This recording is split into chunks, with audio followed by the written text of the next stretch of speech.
debo ocuparme en esta y en la siguiente intervención respecto a las medidas integrales para luchar contra la corrupción. En realidad, la corrupción es un problema antiguo, como ya se ha visto, un problema antiguo en el Perú, es un problema que viene siendo materia de preocupación mundial porque la corrupción está generando múltiples problemas en las sociedades y particularmente en los países pobres, donde gran parte de recursos se canalizan hacia propósitos protervos y mellan indudablemente las condiciones de vida de la población. Esta preocupación mundial pues ha sugerido una serie de medidas de lucha contra la corrupción. Si quisiéramos enumerarlas, creo que el tiempo no sería suficiente. Hay una preocupación muy grande a nivel internacional, por ejemplo, afectando los paraísos fiscales, levantando el velo de la personalidad jurídica, es decir, una serie de mecanismos para evitar que la corrupción transnacional afecte a los países. Y a nivel nacional también hay una preocupación muy grande y lamentablemente han habido ciclos especiales de corrupción y ciclos, digamos, de intentos de reconstrucción. Quizás la década de 1990 fue una en la cual la corrupción generalizada en el Estado causó mayores problemas. Y esto motivó que después de la caída del gobierno de 1990 a 2000, se propiciaran una serie de medidas anticorrupción. Con posterioridad, lamentablemente, nuevos hechos han evidenciado que la corrupción sigue inserta, por lo menos en el aparato público. Hace algunos años, el escándalo de los petroaudios reveló la participación de funcionarios públicos, de abogados, en un escándalo que tenía que ver finalmente con, digamos, las contrataciones del Estado. Hoy día el Perú está verdaderamente sacudido por la constatación de que el sistema de justicia está fuertemente penetrado por la corrupción, cosa que se sabía, pero es distinto oírlo, es distinto escuchar los términos de esta corrupción que han afectado precisamente a la entidad que estaba concebida para designar jueces y para designar a los mejores como jueces, el Consejo Nacional de la Magistratura. ¿A qué voy? A que este es un problema reiterado y un problema que por lo menos en la década inicial del siglo XXI trajo en el Perú dos documentos, dos propuestas integrales que combatían la corrupción. El gobierno de este gran peruano que fue Valentín Paniagua, el gobierno de transición, propició la Iniciativa Nacional Anticorrupción. Llamó a un grupo muy destacado de personalidades, trabajaron intensamente y produjeron la propuesta de un conjunto de medidas que deberían implementarse desde el Estado y desde la sociedad civil para luchar contra la corrupción. Lamentablemente, el documento de la INA, el Instituto de la Iniciativa Nacional Anticorrupción, quedó en eso, en un documento, en una propuesta interesante que debe ser visitada por todo aquel que le llame la atención este tema en el aspecto propositivo. También con posterioridad, siendo ya instalado el nuevo gobierno constitucional del presidente Toledo, él propuso la creación de una comisión integral de reforma de la Administración de Justicia, el Ceriajús, que tantas veces se ha mencionado. El Ceriajús también, aparte de proponer un plan muy ambicioso para reformar la justicia, trajo un acápite específico sobre medidas anticorrupción en el sistema de justicia. Lamentablemente, estas propuestas, que son de la primera década del siglo XXI, quedaron básicamente como documentos y no como, digamos, políticas públicas que se hayan implementado para combatir la corrupción. El tema que quiero plantear inicialmente es que más allá de esas propuestas, más allá de los organismos que se generen para combatir la corrupción, hay un tema que tiene que ver como una primera medida en el combate contra la corrupción, que es la necesidad de un verdadero cambio cultural. No es que en el Poder Judicial haya corrupción porque el Poder Judicial ha caído de Marte, o no es que tal o en cual ministerio o en tal gobierno regional puedan haber muestras de corrupción porque también han llegado de cualquier otro sitio. Lamentablemente, tenemos que reconocer que en la sociedad peruana se ha instalado profundamente o intensamente la corrupción en todos los días. No es un tema solamente de funcionarios públicos, no es un tema de jueces, es un tema de que estamos viviendo en una sociedad en la cual las prácticas corruptas son altamente toleradas. En un estudio realizado por OCDE, se revela que 7 de cada 10 peruanos tienen una tolerancia alta a la corrupción. En definitiva, estamos hablando de una sociedad en la cual se han, posesionado de nuestras vidas prácticas corruptas que toleramos o que muchas veces practicamos sin darnos cuenta. En ese sentido, pues, creo que el primer punto, la primera medida anticorrupción es educativa desde la infancia, desde el hogar, desde el comienzo.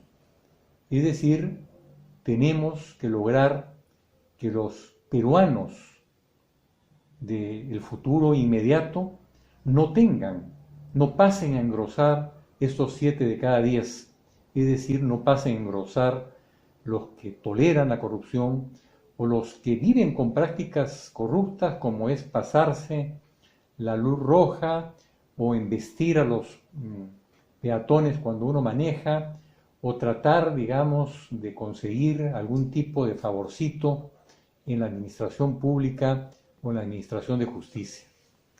Y en ese sentido, quiero traer a colación una cita que me voy a permitir leer por la riqueza, o sea, no quiero traducir la cita en mi lenguaje, sino quiero ser fiel a la cita. Hay un librito extraordinario que se llama Una ética para tiempos difíciles, publicada por un grupo de jesuitas, y en ella hay una disertación del padre Vicente Santuc, que fue un jesuita muy importante, fundador y rector de la Universidad Ruiz de Montoya. Nos llama la atención sobre este llamado personal. No puede haber una lucha contra la corrupción adecuada, que tenga algún tipo de viso de éxito, por más leyes, organismos que creemos, normas que se dicten, si es que no hay esta, llamémoslo así, conversión personal. Santuk dice, ya lo hemos dicho, la conducta moral no se deduce de principios que se impongan al intelecto. La moralidad radica en una opción, en una elección personal.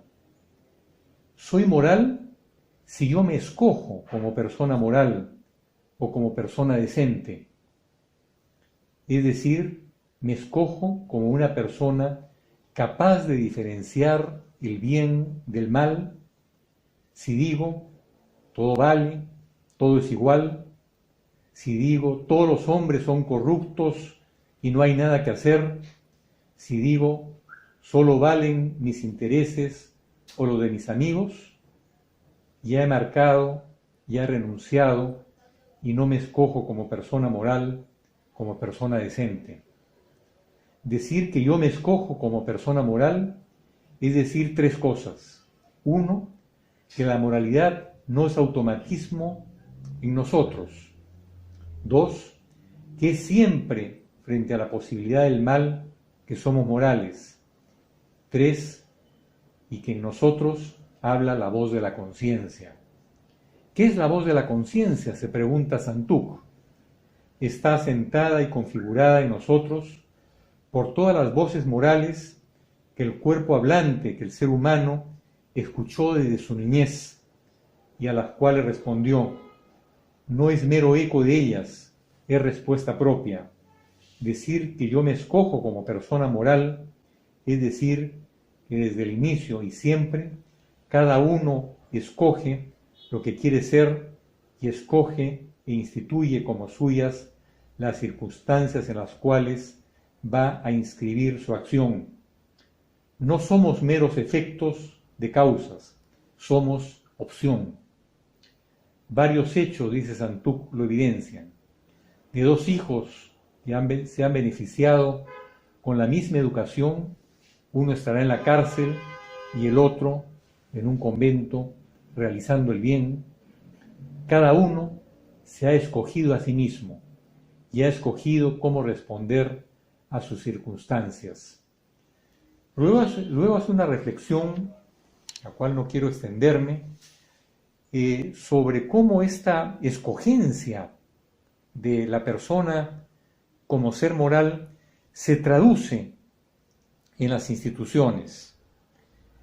Dice, hemos sido arrojados a la libertad de poner nuestra vida en sentido y todos somos responsables en las instituciones que juntos forjamos y en donde inscribimos y cerramos posibilidades para mañana.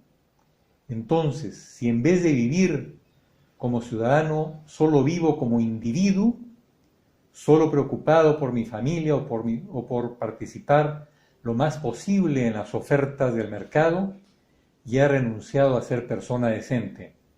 Ser ciudadano significa responder por los espacios en donde se institucionaliza la convivencia humana. De allí se desprenden deberes de información, de formación y de toma de posición. ¿Por qué me he permitido leer estas citas del padre Vicente Santuk? Porque creo que grafican muy bien cómo, en definitiva, el conjunto de opciones personales por ser personas decentes, por ser personas correctas, es absolutamente tejedor de una serie de relaciones en la sociedad. No hay un problema social de corrupción si es que no hay múltiples personas que han optado o por la tolerancia, por mirar al costado o por entrar a un sistema que implica prácticas corruptas. En ese sentido, pues, sostengo que la base es la persona y que una primera medida anticorrupción es la educación. Es una medida transversal, una medida que atraviesa la enseñanza escolar, la universitaria, y que indudablemente no se circunscribe a eso, sino, como muchos han propuesto, deben haber campañas que visibilicen el problema y que propongan al ciudadano ser un ciudadano correcto, un ciudadano que ha optado en definitiva por la decencia y que está en contra de la corrupción. En ese sentido, hace muchos años hubo una campaña, por ejemplo, de la SUNAT para pagar impuestos en la televisión y creó un personaje, Pepe el Vivo. Pepe el Vivo era un personaje que se jactaba de ser un criollazo que no pagaba impuestos. Y de repente Pepe el Vivo se convirtió en un ser despreciable porque privaba a la colectividad de hospitales, de escuelas, y se mostraba concretamente qué cosa significaba el comportamiento corrupto de alguien que hacía maroma y media para no pagar impuestos en una sociedad determinada. Ese era un programa, por ejemplo, de difusión interesante. Ahora hay otro, de peruanos de verdad.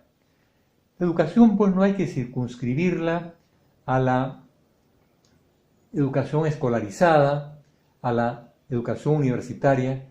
Hay que hacer campañas, creo yo, en la medida de las posibilidades, que lleguen a la población y que conecten cómo mi comportamiento personal, como persona, como ciudadano, se refleja en una situación colectiva. Luego creo que es muy importante lograr ciudadanos comprometidos con el funcionamiento del sistema legal. El sistema legal debe funcionar adecuadamente, debe ser realmente un sistema de protección de los derechos ciudadanos y también de sanción a quien infringe las reglas de la convivencia. Y es gracioso ver muchas veces a peruanos que manejan vehículos, carros en los Estados Unidos.